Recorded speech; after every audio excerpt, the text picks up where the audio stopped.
ஆதியோகி. ஆதியோகி என்பது முதன்மை யோகியாக விளங்கும் சிவனை குறிக்கிறது. தமிழ்நாட்டின் கோயம்புத்தூரில் உள்ள ஈசா யோக மையத்தில் அமைக்கப்பட்டுள்ள ஆதியோகியை பார்ப்பதற்கு இந்தியாவின் பல பாகங்களிலிருந்தும் உலகின் பல பாகங்களிலிருந்தும் தினம் தினம் மக்கள் வருகின்றார்கள். ஆதியோகியின் இந்த சிலை உள்ளார்ந்த மாற்றத்திற்கான ஒரு சின்னம் எனப்படுகிறது. சிவனின் நெஞ்சு பகுதியிலிருந்து உச்சி முதலான உருவகமான இந்த சிலைதான் உலகிலேயே மிகப்பெரிய நெஞ்சு பகுதியிலிருந்து உச்சி முதலான உருவாக்கப்பட்ட சிலைகளுள் அதிகமான உயரம் கொண்டதாகவும் கின்னஸ் ரெக்கார்டில் பதிவு செய்யப்பட்டிருப்பதாகவும் சொல்லப்படுகிறது. 112 அடி உயரமானதாகும். இதனை ஈசா அறக்கட்டளையின் நிறுவனர் சத்குரு வடிவமைத்துள்ளார். தெய்வத்திற்கான தேடலில் மேலே பார்க்க வேண்டியதில்லை. அது எங்கேயும் இல்லை. ஒவ்வொரு மனிதனுக்குள்ளும் தெய்வீகம் இருக்கிறது. அதனை அனுபவிக்க 112 வழிகள் உள்ளன என்கிறார் சத்குரு.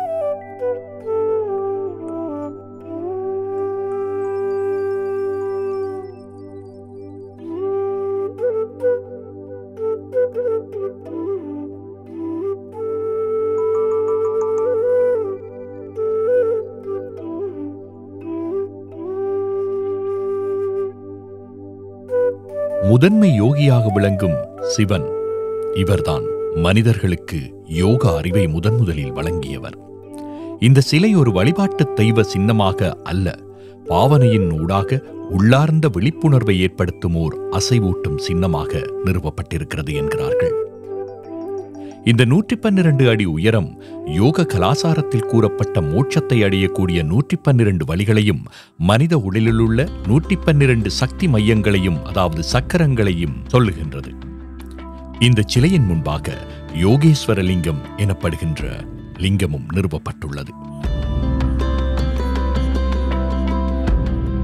ஆதியோகி சிலை 2017 ஆண்டு பிப்ரவரி 24 மகா சிவராத்திரி அன்று திறந்து வைக்கப்பட்டது. அந்த நிகழ்வில் சத்குரு எழுதிய Adiyogi the source of yoga என்ற புத்தகமும் வெளியிடப்பட்டது.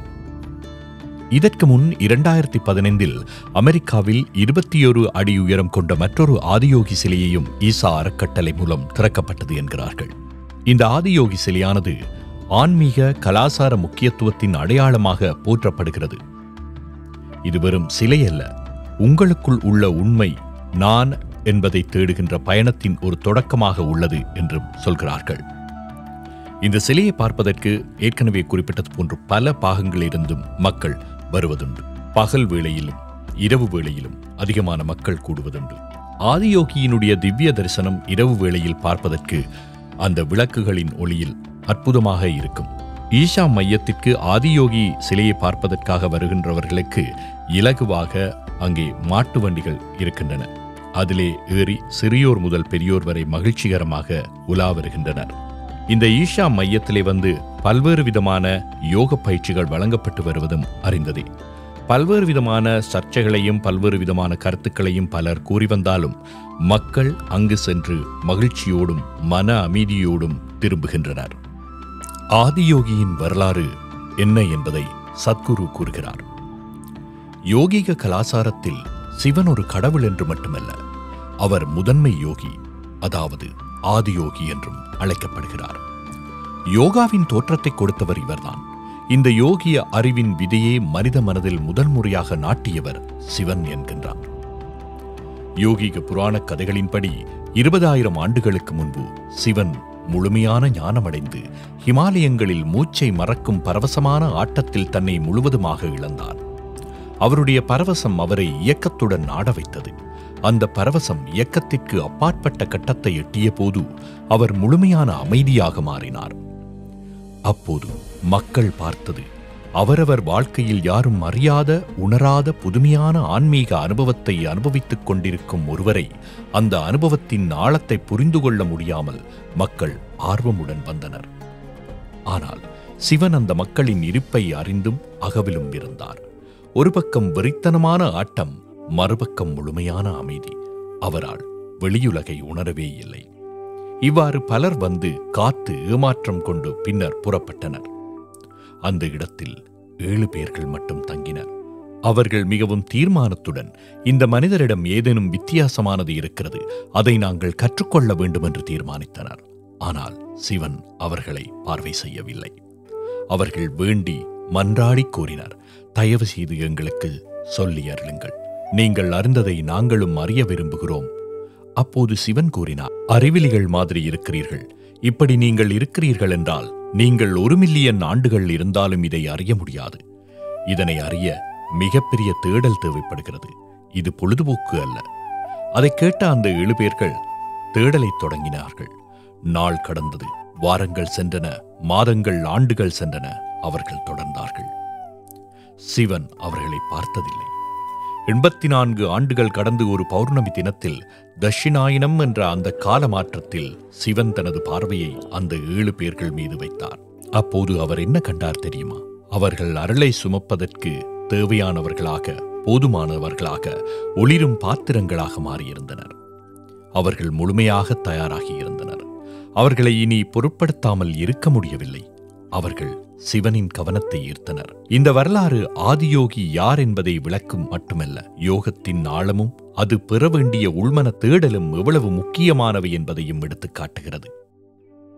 लक्ष्मण सिंह राठौड़, जोधपुर, राजस्थान से यहाँ फर्स्ट टाइम आए हैं और यहाँ इस ईसा का आश्रम और ये देख बहुत अच्छा लग रहा है. ध्यान वगैरह लगा के अच्छी महसूस करते हैं. Hi viewers, we are from Vijayanagaram, visiting first time Isha Foundation with my friends. It's very happy to me and my friends. Thank you. എൻ്റെ പേര് അനിൽ. ഞാൻ കേരളത്തിൽ നിന്ന് വരുന്നു, മലപ്പുറം ജില്ല. നന്നായിട്ടുണ്ട്, ഈ പരിസരവും ഇതെല്ലാം നന്നായിട്ടുണ്ട്, ரொம்ப നന്നായിருக்கு. So calm and quiet and this beautiful place and so very happy to see this place in first time. நான் தருமபுரி மாவட்டத்தில் வரேன். என்னுடைய பேர் வந்து ஆனந்தன். ஈசாவை பார்க்கலான்னு சொல்லிட்டு வெடிக்காலம் வந்து ஒரு 5:30 மணிலேருந்து இங்கே இருக்கிறேன். நான் கோயிலில் சாமியை பார்த்து தரிசனம் பண்ணலான்னு சொல்லிட்டு வந்து இருக்கிறேன். தருமபுரி மாவட்டத்தில் வந்து இருக்கிறேன். ஹலோ சார், வணக்கம். நான் வந்து புதுக்கோட்டை மாவட்டம் இலுப்பூர்லேருந்து வரேன். என் பேர் முரளிதரன். நான் வெள்ளியங்கிரிக்கு வந்து நாங்கள் பசங்களாம் 3 பேர் சேர்ந்து ஒன்றா சேர்ந்து காலேஜ் படிக்கிறோம். எல்லாம் வந்து ட்ரிப் வந்திருக்கோம். ஒரு எனர்ஜி, இந்த ஒரு அட்மாஸ்பியர் இது மாதிரி எங்கேயுமே வந்து கிடைக்கல. நாங்கள் வெள்ளியங்கிரி வந்து மலையெல்லாம் ஏறிட்டு நாங்கள் அங்கே வந்து சிவபெருமானை நாங்கள் வணங்கிட்டு, அது ஒரு நல்ல ஒரு அட்மாஸ்பியராக இருந்துச்சு. மலைகள் எல்லாமே நாங்கள் பார்த்தோம்.